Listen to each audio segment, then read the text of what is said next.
My name is Margaret Cleveland, 29 years old. My parents had 18 days in Europe to celebrate stealing my grandmother's life savings. My grandmother and I had 21 days to make sure they'd regret every single one. It started at Denver Airport, December 2nd, 6:30 in the morning.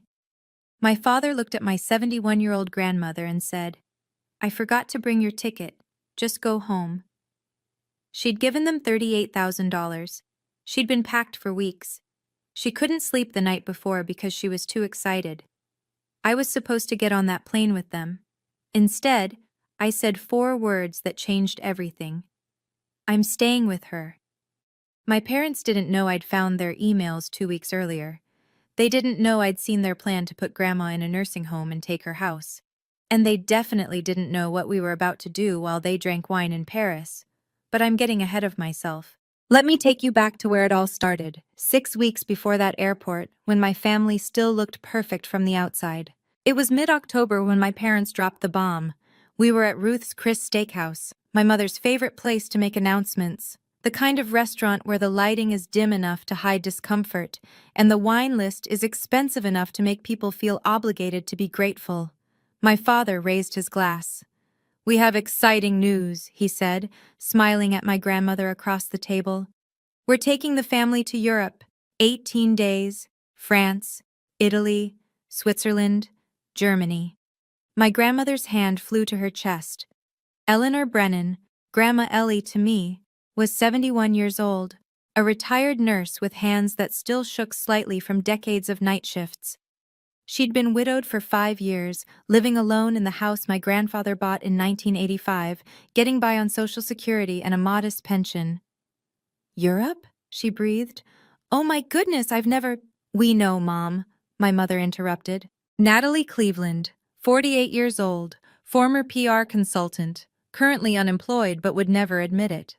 She wore a smile that didn't reach her eyes. "That's why we want you there. You've worked so hard your whole life. You deserve this." I watched the exchange from my seat.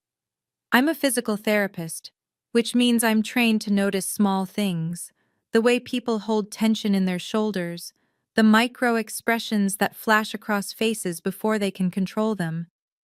My mother's smile was tight, her hand wrapped around her wine glass just a fraction too hard. "Victor and I have been planning this for months," Natalie continued, reaching across to pat Grandma's hand. "We'll take care of everything. All you have to do is pack." My father, Victor Cleveland, 50 years old, pharmaceutical sales director with a corner office and a voice trained to sell confidence, nodded enthusiastically. "The trip of a lifetime, Mom. We leave December 2nd. Grandma's eyes were wet. "I don't know what to say. This is wonderful." As we walked to our cars later, I hung back with Grandma while my parents walked ahead. Through the cooling October air, I heard my mother's voice, low and urgent. "She'll cover her share, right? We can't afford 4 people." My stomach dropped. 2 weeks later, I was at Grandma's house for our usual Thursday dinner. She could barely contain herself. "Maggie, look at this," she said, pulling out a thick folder. Inside were printouts of the Eiffel Tower, the Colosseum, Swiss Alps. She'd highlighted walking tours in yellow marker. "I've been researching. I want to make sure I don't miss anything important." I smiled, but something felt wrong. The way my mother had phrased it at dinner, "she'll cover her share," kept echoing in my head. "Grandma," I said carefully, "has Mom mentioned anything about costs?" Her face lit up. "Oh yes, she called yesterday. The trip is about $15,000 per person. I told her I'd pay my part, of course. I have my savings."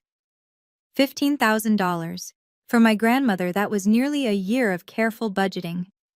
"Are you sure you want to spend that much?" She reached across and squeezed my hand. "Honey, what else am I saving it for? I'm 71. When am I going to get another chance to see Paris?" She had a point, but the tightness in my chest wouldn't go away. The next week, I stopped by unannounced. Grandma was at her kitchen table filling out a wire transfer form.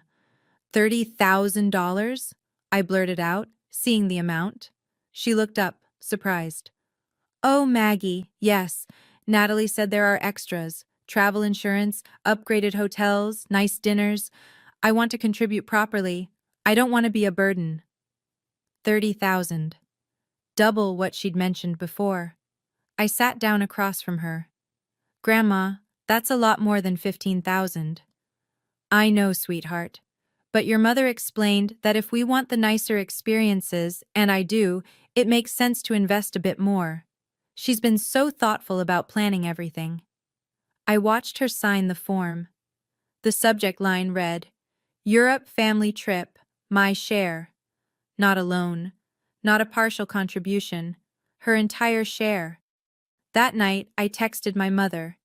Why is Grandma paying $30,000? 4 hours later, she replied. She insisted.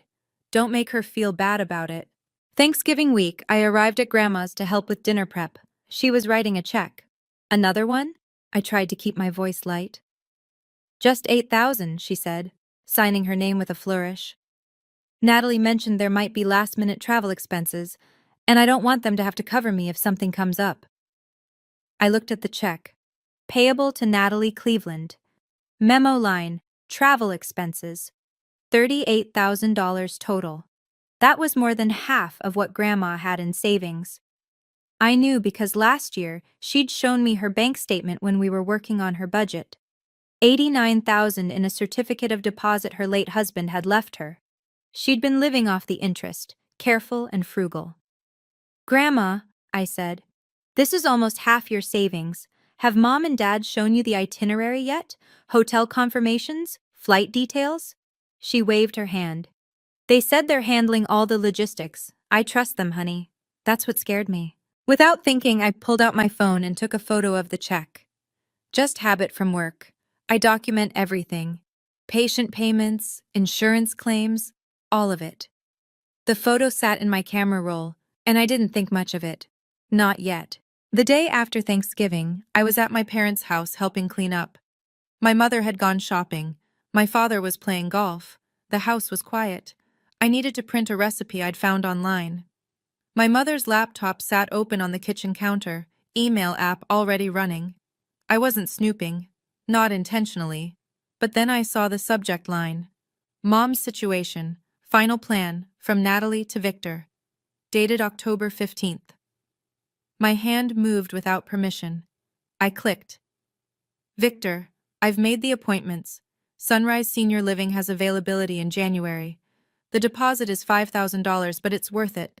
The place looks legitimate enough that she won't resist. Once we're in Europe, we'll tell her the nursing home is already arranged. She'll sign the house papers when we get back. She won't have a choice. The equity will clear our debt. V, we need this. The creditors are serious. We have until January 15th, or they're taking us to court for the full $182,000. We can't tell Margaret. She'll try to stop us. Just stick to the plan. Mom gets the trip of a lifetime. We get the house equity. Everyone's happy. She's too old to live alone anyway. N. The kitchen tilted. I grabbed the counter. My hands were shaking so badly I could barely hold my phone. But I took screenshots, one after another. I scrolled. There were more. Email 2. Nursing home tour appointment, September 23rd. Email 3. Discussion of my grandmother's house value, $520,000. Mortgage remaining, $135,000. Equity, $385,000. Email 4. Breakdown of their debt, a failed business venture. Vitality Greens, LLC. My mother's wellness startup that crashed 2 years ago. $182,000 owed to creditors. Final notice. Pay by January 15, 2026, or face lawsuit. Email 5. Calendar sync showing 3 appointments. Sunrise Senior Living. Brookdale Nursing Home. Hilltop Care Facility. Email 6. My father's response. Natalie, are you sure about this? It feels wrong. And my mother's reply. We're out of options. This is survival. I took pictures of everything. My phone's camera shutter kept clicking in the silent kitchen, each click feeling like a small act of war. I heard the garage door. I closed the laptop exactly how I'd found it, forwarded all the screenshots to my personal email, and deleted the sent items from my mother's account. By the time she walked in with shopping bags, I was at the counter, recipe printed, smiling. Thanks for letting me use your computer, Mom. No problem, honey. She had no idea that in the last 10 minutes, everything had changed. December 2nd arrived like an execution date I'd been counting down to. I'd barely slept. The night before, Grandma had called me at 3 in the morning. "Maggie, I can't sleep," she'd said, and I could hear the smile in her voice. "I'm too excited. I keep thinking about the Eiffel Tower. Do you think it's as beautiful in person?" "Even more beautiful, Grandma." I've been up since midnight, just sitting here with my tea, going through my packing list again. I must have checked it 100 times. I don't want to forget anything important. My throat tightened. "You're going to have an amazing time." She had no idea that in a few hours, my parents were going to rip that happiness away from her. At 4:30 a.m., I drove to her house. I'd told my parents I'd meet them at the airport. I wanted to make sure Grandma got there safely. They'd seemed relieved not to have to pick her up. Now I knew why. She was already awake when I arrived, dressed in her nicest wool sweater, the navy blue one she'd bought specifically for this trip. Her small suitcase sat by the door, packed and repacked 4 times over the past week. Her new passport, obtained in a rush in October, pages still crisp and empty, stuck out of her purse. "I got the photos taken 3 times," she'd told me proudly when it arrived. "I wanted to look nice." The drive to Denver International was quiet. Grandma kept checking her purse for her passport, her boarding pass printout, her reading glasses. The nervous excitement of someone about to do something they'd dreamed of their entire life. We arrived at 6:10. My parents were already there, standing near the United check-in counter. They looked polished, refreshed, ready. They looked like people about to get exactly what they wanted. Victor waved when he saw us. Natalie glanced up from her phone, offered a tight smile. I pushed Grandma's luggage cart toward them, my heart hammering. "Morning, Mom," Victor said. "Maggie, thanks for bringing her." Grandma beamed. "I'm so excited I could burst. Victor, did you double-check that I'm in the system? I know you said you booked everything, but—" "Actually, Mom," Victor interrupted, pulling out his phone and making a show of scrolling through something. "I think there might be an issue." My grandmother's smile faltered. "An issue?" "Yeah." He frowned at his screen. "I thought I forwarded you your confirmation email, but I'm not seeing it in my sent folder." "That's okay," Grandma said quickly. "I have my passport. We can sort it out at check-in, right?" "The thing is," Victor looked at Natalie. My mother stepped forward. "Mom, we think there might have been a glitch when we booked. Your ticket might not have gone through." The color drained from Grandma's face. "What do you mean?" "I mean," Victor said, and I watched him lie with the same smooth voice he used to close pharmaceutical deals. "I think I forgot to finalize your booking. I'm so sorry. This is completely my fault." "But I gave you the money." Grandma's voice was small. $38,000. You said everything was taken care of." Natalie put her hand on Grandma's shoulder, her voice dripping with false sympathy. "We know, Mom, and we feel terrible. But there's nothing we can do right now. The flight leaves in an hour. We don't have time to buy a ticket at the gate. They're thousands of dollars last minute." I watched my grandmother process this, watched her face move from confusion to hurt to something that looked like shame. "So I should just go home?" "I think that's best," Victor said. He wouldn't look at her. "We'll send you pictures, postcards. You'll love seeing everything through our photos." "But I wanted to see it," Grandma whispered. "Not pictures. I wanted to stand in front of the Eiffel Tower. I wanted to—" "Mom, you'd be more comfortable at home anyway," Natalie cut in. "It's a lot of walking, long flights. You'd probably struggle with the jet lag." Grandma stood there in the middle of Denver International Airport, holding her new passport, wearing her nice sweater, her small suitcase beside her. 71 years old, $38,000 poorer, about to be abandoned by her own family. I watched her face crumble. And then I watched something else happen. Her jaw set, just slightly. Her shoulders pulled back. She looked at me. I nodded. That's when I stepped between my grandmother and my parents. "No," I said. My mother's eyes narrowed. "Margaret, don't start." "I'm not getting on that plane," I said, loud enough that people nearby glanced over. "And neither is she." Victor reached for my arm. "Maggie, you're being dramatic. We're going to miss our flight." I pulled out my phone, held it up so both my parents could see the screen. It showed an email. Subject line: "Mom's situation. Final plan." My mother's face went white. "I found your emails," I said quietly. 2 weeks ago. All of them. The nursing home deposits. The plan to take her house. The debt you're trying to pay off with her equity. "Margaret," my father's voice was a warning. "I know about Sunrise Senior Living," I continued. "I know about the $5,000 deposit you put down for January. I know about the $182,000 you owe creditors. I know everything." Natalie lunged for my phone. I stepped back. "I've already sent copies to myself, and to someone safe. You can't delete them." People were staring now. My father's face had gone red. "We'll deal with you when we get back," he hissed. "No," I said. "You won't, because I'm staying with Grandma. And when you come home in 3 weeks, you're not going to find what you think you're going to find." My mother grabbed my father's arm. "Victor, we're going to miss the flight." They had a choice to make: stay and fight me in front of a growing audience, or get on that plane and hope they could deal with me later. They chose the plane. As they turned towards security, my mother threw one last look over her shoulder. "You'll regret this, Margaret." I held my grandmother's hand and watched them disappear through TSA. "Maggie," Grandma said, her voice shaking, "what just happened?" I turned to her, looked into her confused, hurt eyes. "Grandma, they were never going to take you to Europe. They took your money and they were planning to put you in a nursing home and steal your house." She stared at me. "That can't be true."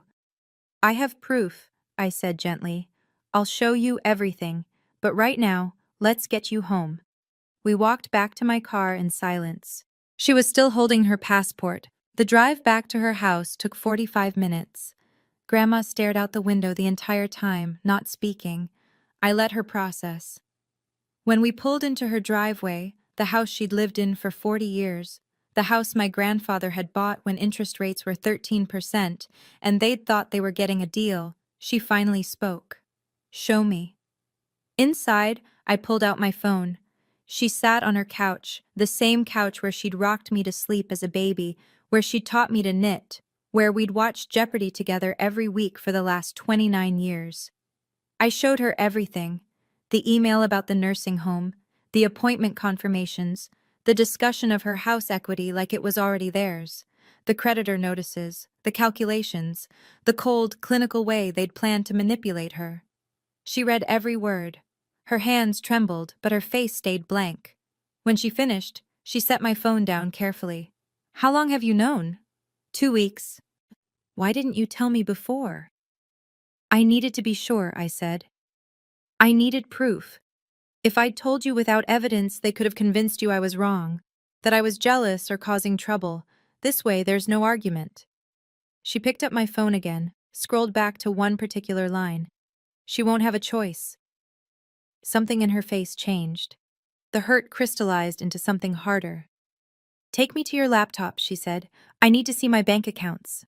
We spent the next hour documenting everything. I pulled up her bank statements. There it was. The wire transfer for $30,000, dated November 1st. Subject line exactly as I'd seen on her paperwork. "Europe family trip, my share." The cashier's check for $8,000, cleared November 21st. $38,000, gone from her savings account, sitting in my parents' joint account, probably already earmarked for creditors.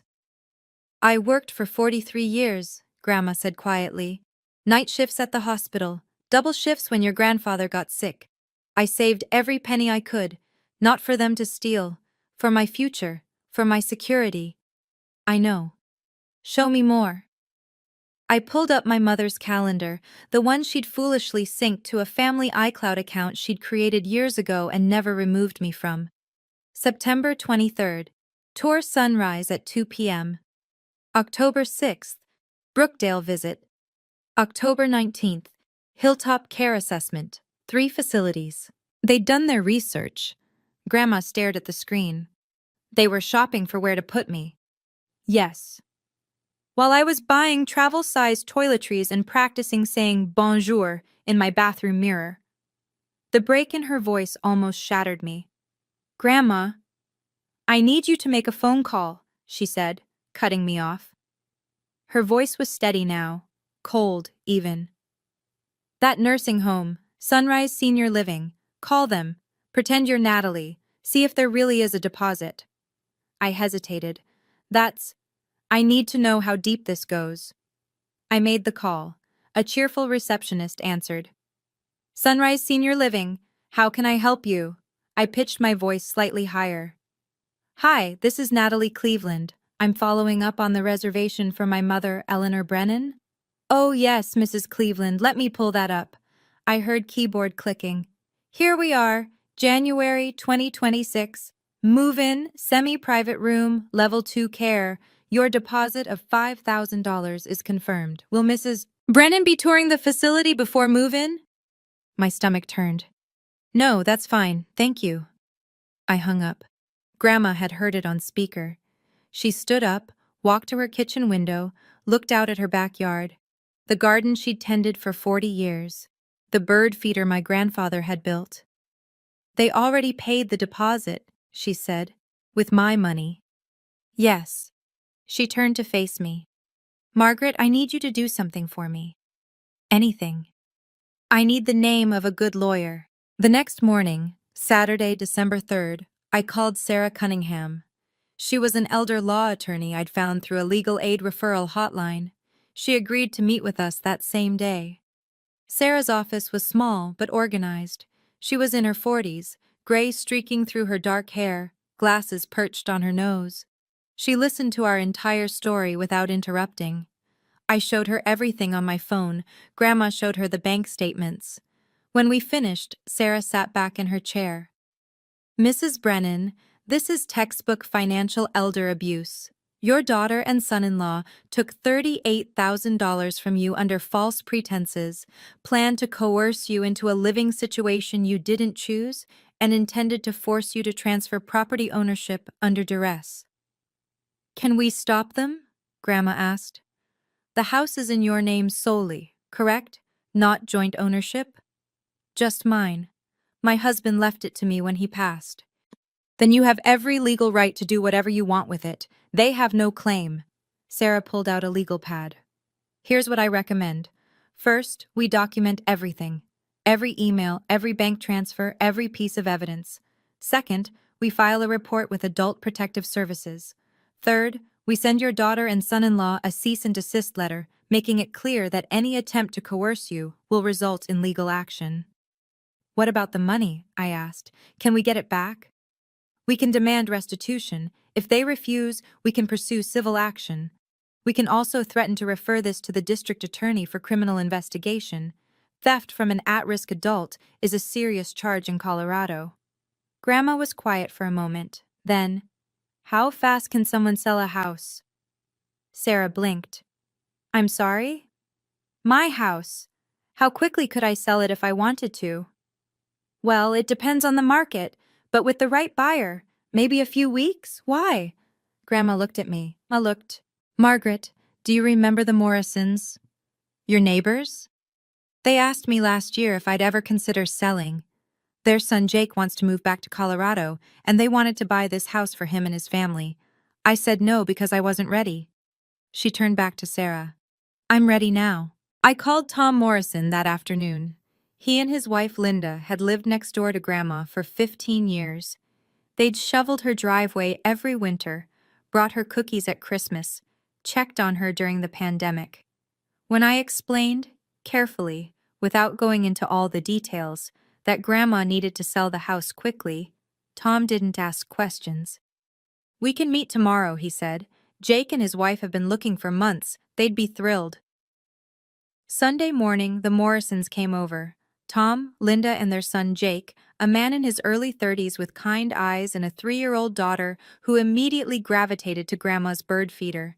Linda hugged Grandma at the door. "Ellie, we heard what happened at the airport. I'm so sorry." Of course they'd heard. Small neighborhood, people talk. "I'm doing what I need to do," Grandma said simply. We sat at her kitchen table. Tom laid out the terms. "We can offer $515,000. All cash, no inspection contingencies. We can close in 10 to 12 days if you're willing." Slightly under market value, but Grandma didn't care about squeezing every penny. She cared about speed. "Done," she said. She signed the listing agreement right there. I witnessed it. Linda reached across and squeezed Grandma's hand. "Your home will be loved, Ellie. I promise you that." That was December 4th. My parents had been in Paris for exactly 2 days. The next week was a blur. Monday. Sarah filed the Adult Protective Services report. A caseworker named Daniel Torres called within 2 hours. "Mrs. Brennan, we take financial exploitation very seriously.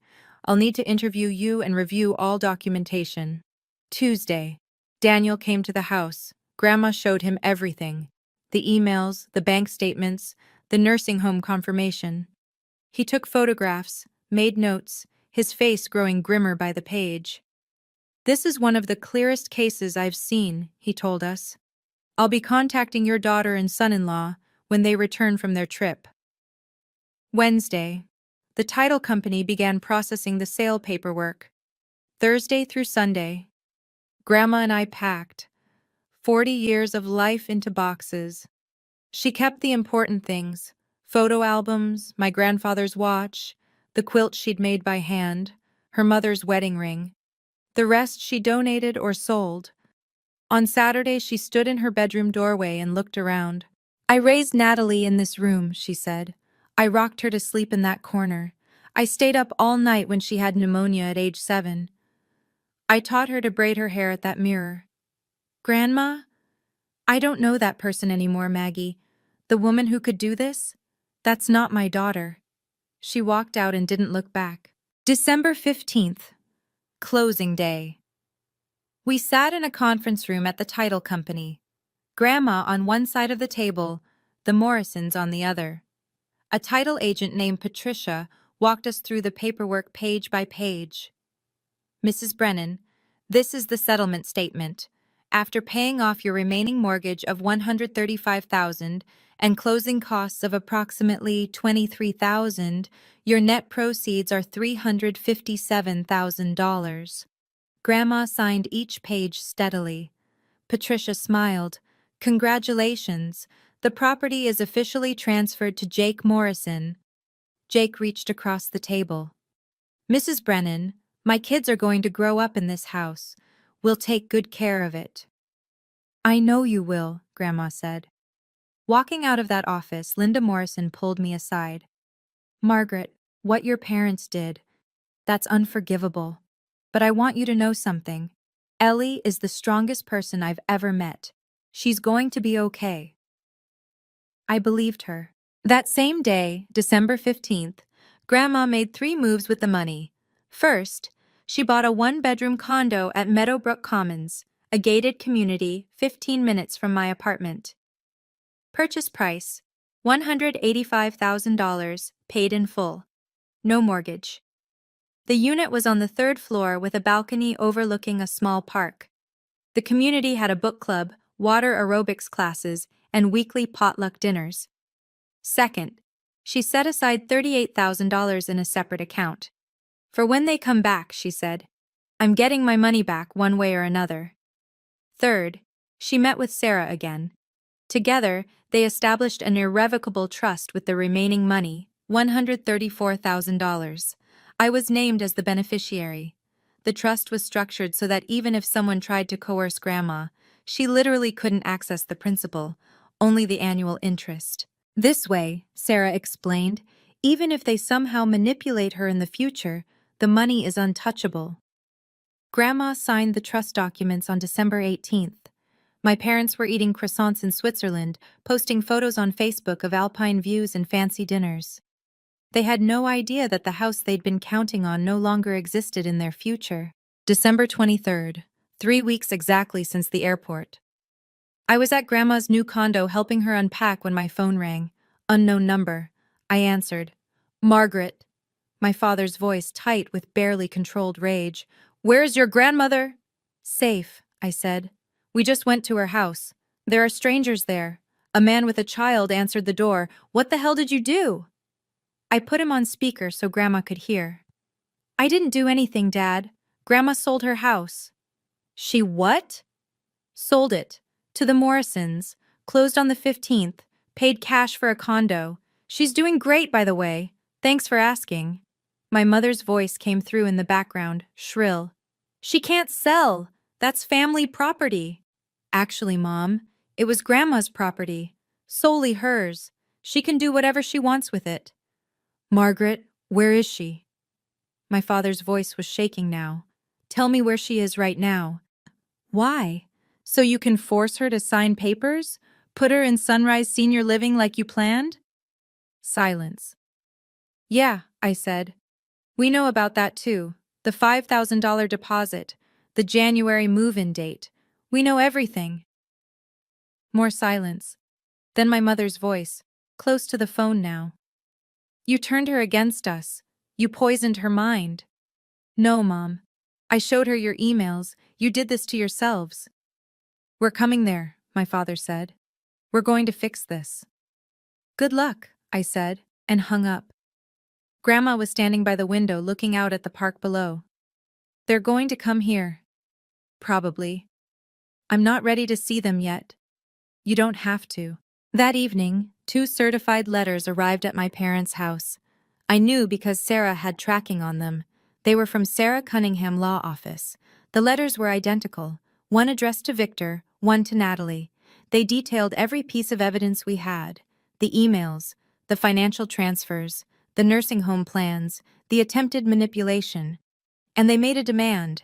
Restitution of $38,000 within 30 days, plus $5,000 in emotional distress damages, or we would file a civil lawsuit and refer the case to the district attorney for criminal prosecution. The letters also included a restraining order application. If either of them attempted to contact Grandma without going through her attorney, we would seek a protective order. My father called Sarah directly that night. She didn't answer. He left a voicemail. I listened to it later. She played it for us with Grandma's permission. Ms. Cunningham, this is Victor Cleveland. There's been a massive misunderstanding. We never intended to hurt anyone. Please, we need to talk about this. We can't afford— The voicemail cut off at 30 seconds. Christmas Eve, my mother showed up at Grandma's condo building. The front desk called up. Ms. Brennan, there's a Natalie Cleveland here to see you. Grandma looked at me. I shook my head. She pressed the intercom button. Tell her no. 10 minutes later, an envelope appeared under Grandma's door. Someone from the front desk had brought it up. Inside was a handwritten letter. 3 pages, my mother's looping script.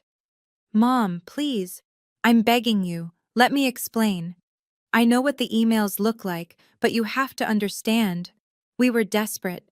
The business failed. The creditors were threatening everything. I was scared. Victor was scared. We made terrible decisions, but we never wanted to hurt you. I'm your daughter. You raised me. You know me. Please don't do this. Please don't destroy our family over money. I love you. I'm sorry. Please. Natalie Grandma read it twice, then she tore it into small pieces and dropped it in the trash. Words are cheap, she said. Christmas Day, both my parents showed up at my apartment. I opened the door to find them standing there, looking smaller than I'd ever seen them.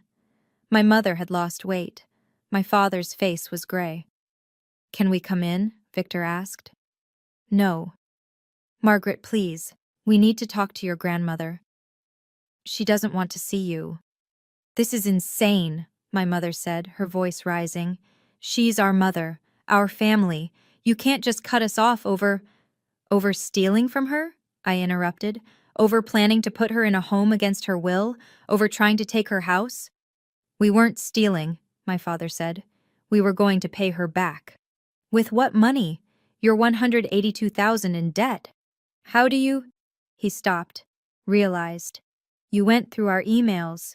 You left them open, and I'm glad I did. My mother started crying. Maggie, we're going to lose everything. The creditors are going to sue us. We could lose the house. We could. Then you should have thought about that before you scammed a 71-year-old woman out of her life savings. I closed the door. Through it, I heard my father. Margaret, please. I didn't answer. December 26th. Daniel Torres from Adult Protective Services called my parents and requested interviews. December 30th, he interviewed them separately at his office. They both came back defensive, trying to claim Grandma had offered the money, that there was no coercion, that this was all a misunderstanding. Daniel showed them the emails. According to his report, which Sarah obtained for us, both of them went silent. Then why did you leave her at the airport after taking her money? Daniel had asked. No answer. And why did you make nursing home arrangements without her knowledge or consent? Still nothing. Daniel gave them two options: settle privately with Eleanor Brennan, or he would refer the case to the district attorney's office for criminal investigation under Colorado's financial exploitation of at-risk adult statutes. January 3rd, 2026. My parents hired a lawyer. A cheap one, probably the best they could afford given their financial situation. January 7th, that lawyer called Sarah. My clients are willing to settle, he said. What are Ms. Brennan's terms? Sarah had already discussed this with Grandma. We were firm. Full restitution of $38,000 plus $5,000 in damages. Total, $43,000. Payment plan of 12 months, interest-free. But if they miss a single payment, the full amount becomes due immediately, and we file the lawsuit. 12 monthly payments of... He paused. That's over $3,000 a month. My clients can't afford that. Then they'll have to find a way, Sarah said. Those are the terms. And what about reconciliation? Will Ms. Brennan agree to see them? Not until the payments are complete, and even then, only if she chooses to. The lawyer sighed. I'll talk to them. January 10th, my parents signed the settlement agreement. $3,583 per month for 12 months. They also had to write a formal apology letter. 2 pages minimum. It had to specifically acknowledge what they'd done, the harm they'd caused, and their commitment to change. Sarah made it clear. The letter couldn't be vague. No, we're sorry if you were hurt language. Actual accountability. The letter arrived January 10th. I read it first. Then Grandma. Mom, I don't know how to start this except to say, I'm sorry. Those words feel inadequate for what I've done to you. I took your money under false pretenses. I lied to you about the Europe trip. I planned to force you into a living situation you didn't choose and take your house without your consent. I did these things because I was desperate and scared, and I convinced myself that the ends justified the means. I was wrong. Completely, utterly wrong.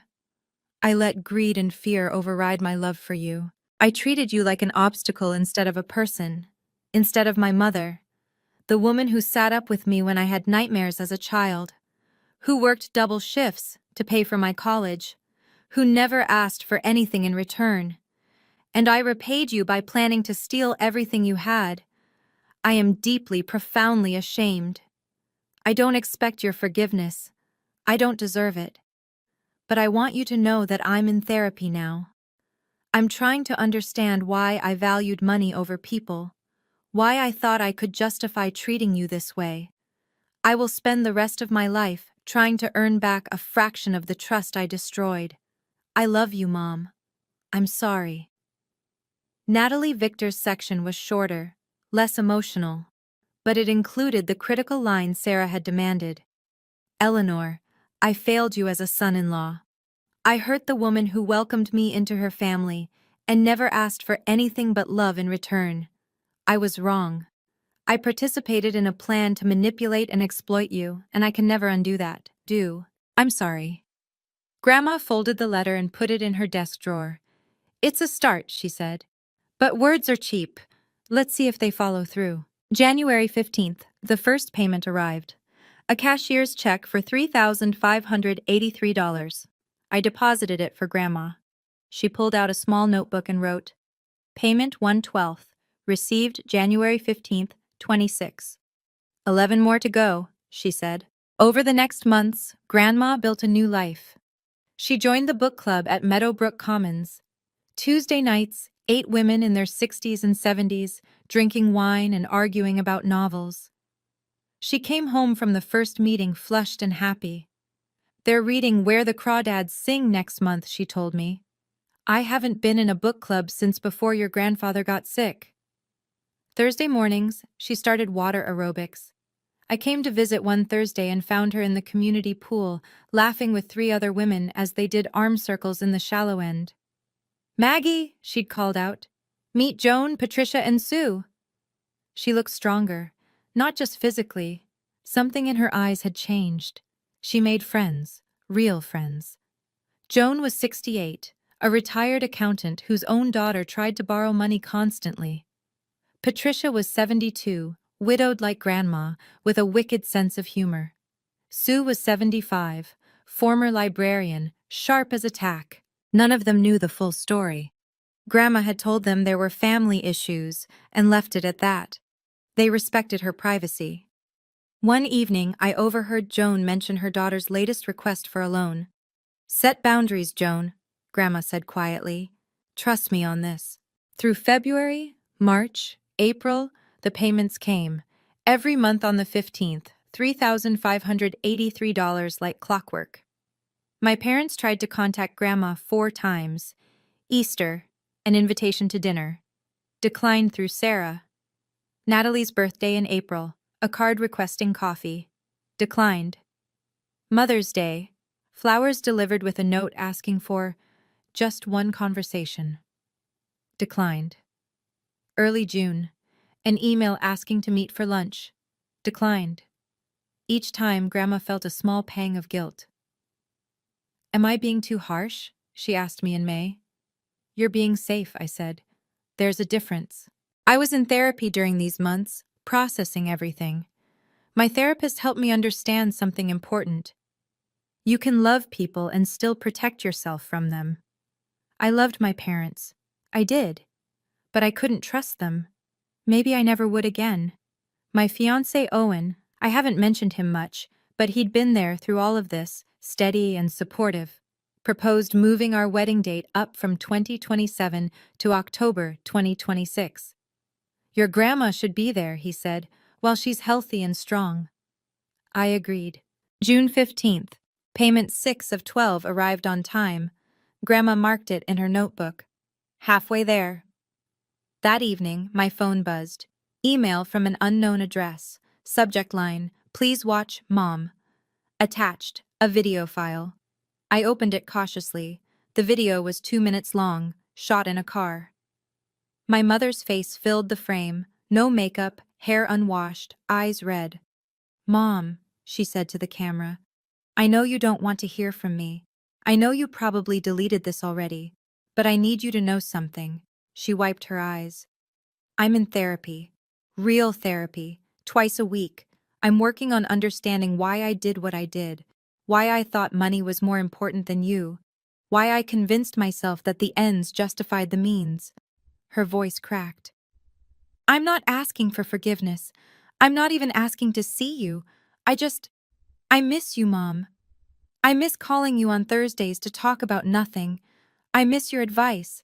I miss feeling like I had a mother who didn't hate me." She took a shaky breath. "I know I destroyed that. I know it's my fault. But I want you to know I'm trying. I'm really, really trying to become someone you could maybe, someday, possibly not hate." The video ended. I showed it to Grandma. She watched it 3 times. After the 3rd viewing, she set my phone down and was quiet for a long moment. "Margaret," she said finally, "maybe it's time." June 25th, a Saturday afternoon. Grandma agreed to meet with Natalie, but only under strict conditions. 1. I had to be present. 2. Sarah had to be present. 3. The meeting would take place in the community room at Meadowbrook Commons. Public space, neutral ground. 4. 45 minutes maximum. Grandma set a timer on her phone. 5. Victor couldn't come. Not yet. This was between mother and daughter. At 2 p.m., we were already seated in the community room. Grandma, me, and Sarah at one side of a long table, 3 empty chairs across from us. Grandma had thrown up that morning from anxiety. "We can cancel," I told her. "No," she'd said, wiping her mouth. "I need to do this. For me, not for her." At 2:05, Natalie walked in. She looked different, thinner, older, no jewelry, gray roots showing in her hair, clothes that didn't quite fit right anymore. "Mom," she said, her voice barely above a whisper. "Thank you for seeing me." Grandma's voice was formal. "You have 45 minutes. Sarah is here as a legal witness. Margaret is here as my support. Sit down." Natalie sat. Her hands were shaking. For 30 seconds, nobody spoke. Then Natalie opened her mouth to speak and couldn't get the words out. Her face crumpled. She pressed her hand to her mouth. More silence. Finally, she managed. "I was drowning. In debt. In fear. In this terrible, suffocating panic that we were going to lose everything. And I used you like you were an ATM, not a person, not my mother, just money." Grandma didn't respond. "Every single night since the airport," Natalie continued, "I see your face when Dad said, 'Just go home.' I see it when I'm trying to fall asleep. I see it when I wake up. I can't stop seeing it. And I don't want to stop seeing it because I deserve to live with that image forever." She looked at Grandma, eyes pleading. "I'm not asking you to forgive me. I'm asking you to believe that I'm trying to change, that I'm in therapy, that I'm doing the work, that I'm not the person who wrote those emails anymore." "Why should I believe you've changed?" Grandma's voice was steady. Natalie pulled papers from her purse. "These are receipts from my therapist. 12 sessions so far, twice a week. I'm working on understanding why I value money over people. Why I was willing to destroy the person who loved me most in the world for financial security." She laid the receipts on the table. "And I need to tell you something I've never told anyone." She took a breath. "My mother, your ex-mother-in-law, from my biological father, she stole from me when I was 19, took my college fund, $5,000 I'd saved from working since I was 15. She gambled it away." Grandma's eyes widened slightly. "I swore I'd never be like her," Natalie continued. "I swore I'd never steal from family. I'd never use people for money. And then I became exactly that. To you. I repeated the cycle I swore I'd broken." For the first time, I saw something shift in Grandma's face. Not forgiveness, but understanding. "What are you doing in therapy?" I asked, speaking for the first time. "Specifically." "Facing why I panic about money, why I spiral, why I convinced myself that survival justified any means, including destroying my relationship with my mother." She wiped her eyes. It's destroying me, seeing what I've done." The timer beeped. 45 minutes. Grandma held up her hand. "I need to say something." Everyone went quiet. "Natalie, I will never live with you again. I will never give you money again. I will never sign anything you ask me to sign. I will never trust you the way I did before. If you can accept that, we can try to rebuild something, but it will never be what it was." Natalie nodded, tears streaming. "I accept. I'll do anything. I'll take whatever you're willing to give." Grandma stood up. "That's time." Natalie rose too. Can I hug you?" Grandma hesitated. 5 full seconds. Then she allowed a brief, stiff hug. Natalie sobbed into her shoulder. Grandma patted her back once, twice, then pulled away.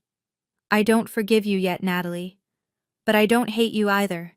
That's the best I can do right now." Natalie left. Sarah gathered her notes. Grandma sat back down, exhausted. "How do you feel?" I asked.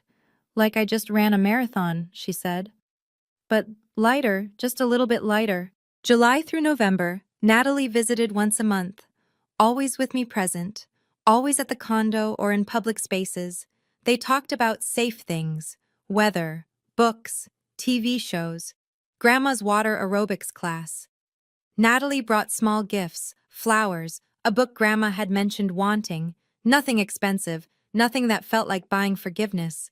Slowly, incrementally, something that resembled a relationship began to form. Not the old relationship. That was dead. This was something new, cautious, boundaried. In September, Natalie mentioned, "Victor wants to see you too, when you're ready." Grandma wasn't ready yet. October 12th, 2026. My wedding day. Small ceremony. 50 guests. Owen and I exchanged vows in a garden venue, autumn leaves falling around us. Grandma sat in the front row, wearing a deep purple dress, looking radiant. Natalie and Victor sat in the back, separated from Grandma by 6 rows of guests. They'd been invited, but with clear boundaries. They could attend, but they couldn't sit with family. During the reception, Grandma danced with me. Not a mother-daughter dance, that wasn't her role, but a grandmother-granddaughter moment. We swayed to an old song she loved. "I'm proud of you, Maggie," she whispered, "for standing up, for choosing what was right, even when it was hard." "I learned from the best," I said. After the reception, as guests were leaving, Victor approached Grandma. It was the first time they'd been face to face since the airport 10 months earlier. "Eleanor," he said, "may I have 1 minute of your time?" Grandma nodded. They stepped outside to the garden, away from the crowd. I watched from a distance but couldn't hear. When they came back in, Grandma's face was thoughtful. Victor's eyes were red. Later, she told me what he'd said. He apologized, not for form, really apologized. Said he'd been a coward, that Natalie was desperate, but he could have stopped it and didn't. That he chose money over family and lost everything that mattered. "What did you say?" "I told him to finish the payments, keep showing up for Natalie's therapy, and that maybe, in a year, we could talk more." "That's generous." "I'm not doing it for him, Maggie. I'm doing it for me. I don't want to spend the rest of my life bitter." December 15th, 2026. Exactly 1 year after Grandma sold the house, the 12th and final payment arrived. $3,583. Total paid, $43,000. Every penny they'd taken, plus damages. I deposited it. Grandma updated her notebook. December 12th. Complete. She closed the notebook and sat back. "How does it feel?" I asked. "Like closing a wound," she said. "It's still a scar. It's always going to be a scar, but it's closed." Christmas Day, 2026. For the first time in a year, Grandma agreed to a family gathering. At my apartment. Me and Owen hosting. Victor, Natalie, and Grandma all in the same room. It was awkward, stilted. Nobody quite knew what to say. But we managed. We ate dinner. We exchanged small, safe gifts. Natalie helped me in the kitchen at one point. "Margaret," she said quietly, "thank you for not giving up on us completely." "I didn't do it for you," I said. "I did it for Grandma." "I know, but still, thank you." Before Grandma left that night, Natalie hugged her again, longer this time. Grandma hugged back, firmer than before. "Merry Christmas, Natalie." "Merry Christmas, Mom." It wasn't healing, not yet, but it was something. It's December 2025 now as I'm telling you this story. Almost a year since that morning at the airport. Grandma turned 72 last month. She's thriving. Her condo is bright and full of plants. She just got back from an Alaskan cruise with her book club friends, a trip she paid for herself, with money she chose to spend. We have dinner every Wednesday. That's our standing date. Sometimes Owen joins us. Sometimes it's just the two of us, watching Jeopardy like we've done for 29 years. My parents visit once a month. They're still paying off their creditors, slowly, honestly. They're still in therapy, both of them. Are we healed? No. Will we ever fully trust them again? Probably not, but we're trying. And Grandma taught me that trying, with accountability and boundaries, is enough. She taught me something else too, that being kind doesn't mean being a doormat, that loving your family doesn't mean letting them destroy you, that forgiveness isn't the same as forgetting, and it definitely isn't the same as letting people back in without conditions. Let me tell you what I learned from all of this. Elder abuse isn't always physical. It's often financial. It's often family. And it's often invisible until it's too late. If you have elderly parents, grandparents, relatives, check on them. Not just, how are you, but who's managing your money? Are you being pressured? Do you feel safe? 1 in 10 older adults experiences some form of abuse. Most never report it.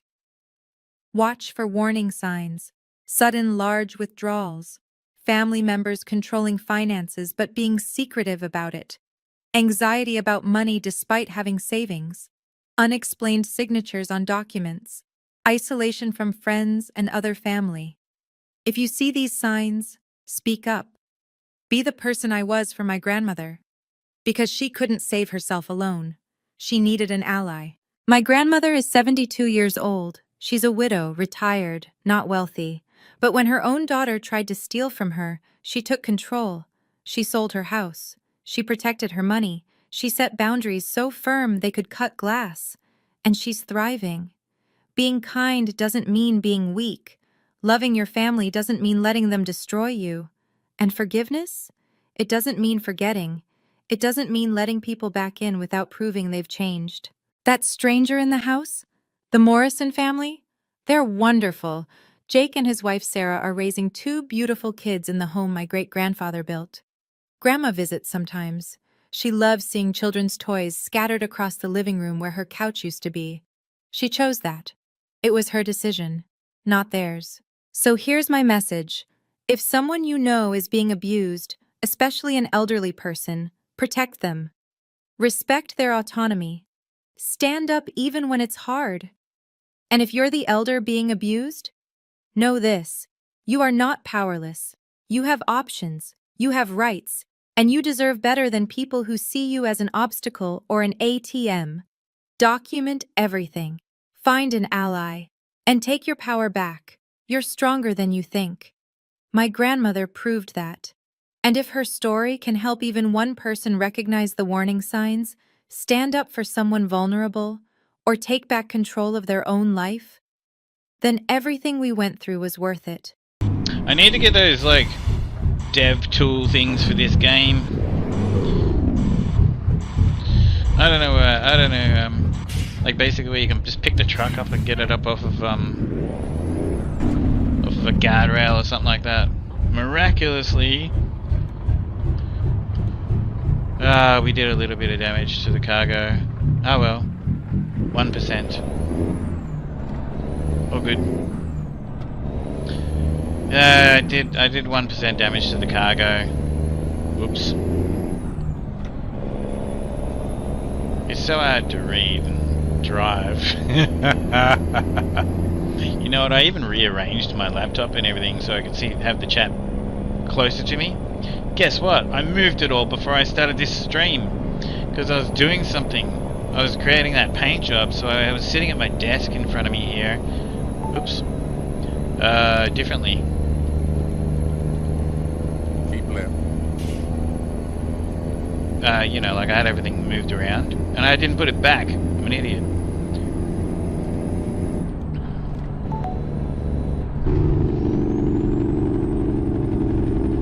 Keep left. Oh well.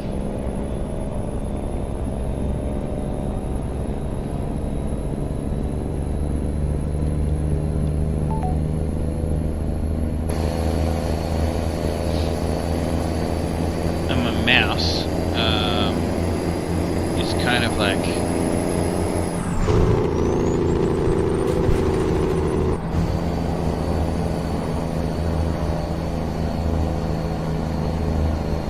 so hard to drive like this. I don't want to drive like this, man. I just want to like mix it up a little bit, just due to the fact that I'm streaming. But yeah, this is so hard to drive like this, you know.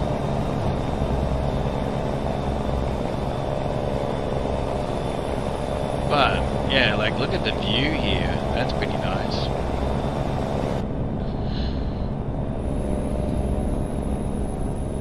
Thank you. I appreciate it. I made a new paint job for my company trucks. I'll show ya. I do paint. Oh, I told you that already, Deaf Gamer Girl, didn't I? I asked you if you wanted me to do some for you. But yeah, you've already got them. But yeah, I'll be doing a lot more painting. I'm just waiting on someone to help me out with something that I'm trying to do, so that I can load them all up onto the Steam Workshop.